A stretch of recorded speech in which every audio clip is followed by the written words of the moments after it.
Robschild. Welcome everybody. It's Tuesday, July 15th, 2025. Today's episode begins with our headline: Inflation expectations rise and market sells.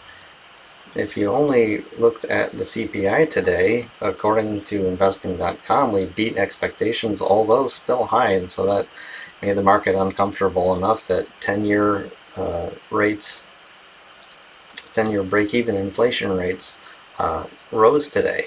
If this continues to rise, I'm not sure the Fed can cut. After all, the Fed follows what's going on here very strongly. You know, when we had those first cuts towards the end of 2024, the reason was this chart. The breaking inflation rate was dropping to 2%. So now with it rising, what are they going to do? I mean, maybe it'll roll back down, but for now it's going up. So most stocks sold off today, red pretty much everywhere across the board, except for Nvidia and AMD. Apparently we're allowed to sell some more advanced chips to China now, so those stocks rose, everything else sold off.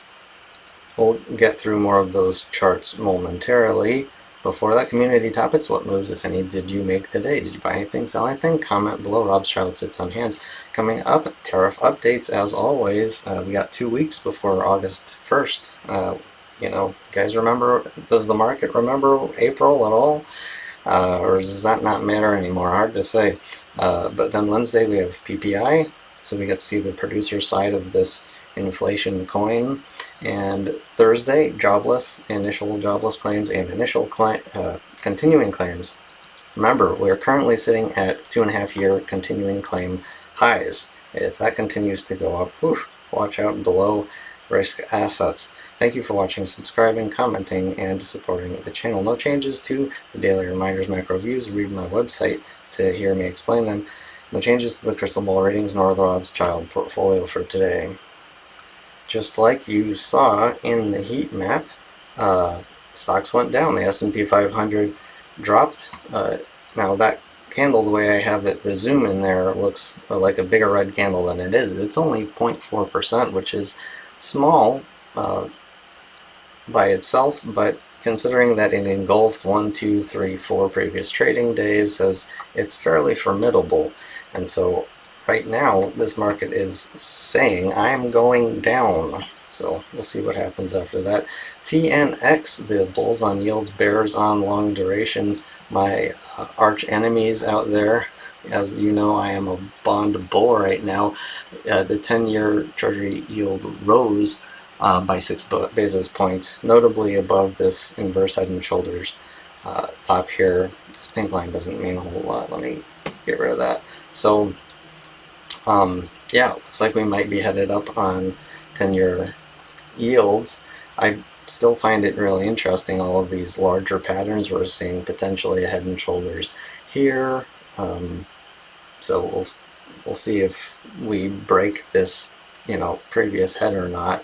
And then I see head and shoulders everywhere over this, but the real big one I wanted to remind everybody today of is the ginormous purple one, which dates back to August of 2022. And even if this inverse head and shoulders on the TNX plays out to the upside, we're still well within this larger structure, which tells me, chart pattern wise, I'm still expecting yields to be headed lower and sooner than later, but we'll see how it all pans out.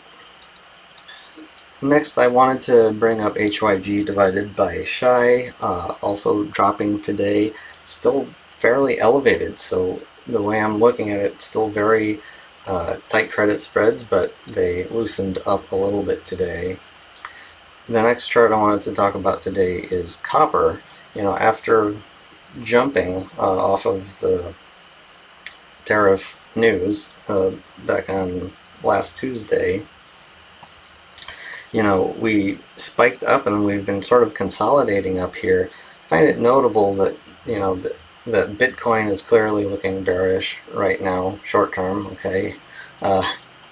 And same with the S&P 500, looks like it's about to fall down, and copper remains like undecided what to do here.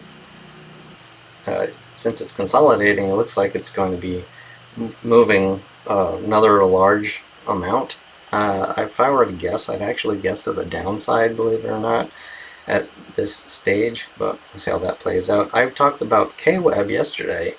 If you watched the show, I said, hey, this has been really coiling up here, and I said, I'm looking to maybe start thinking about selling when we get to the PE ratio of 20 in this 12-month trailing anyways, at 73, 37.73. And look at that, we popped way up out of it, almost 4%. So while U.S. equities had a little trouble, there's rotation into China right now, so helps my portfolio. But anyway, moving on. Bitcoin. I said yesterday, and I commented in the comment section, hey, the bears won. This is most definitely a topping tail. This is not a candle to mess around with. When you have an open and close in the bottom 25% of the candle, and you have this big topping tail, that is a huge reversal signal, especially at the top of a run. And that's exactly what we got today, dropping and testing the 116,000 level. This is a very, very important level, the 116 level, only because we got this trend line connecting 2021, those two tops with the two tops in 2024. It's this top orange line here. So we jumped over it, and we sort of course it's going to act as some support for now. I don't think it's going to hold because of this topping tail. We'll see how it all pans out. I am still short Bitcoin. Very notably, the dollar rose today. You can't see it. I'm in the way. Let me move myself up there.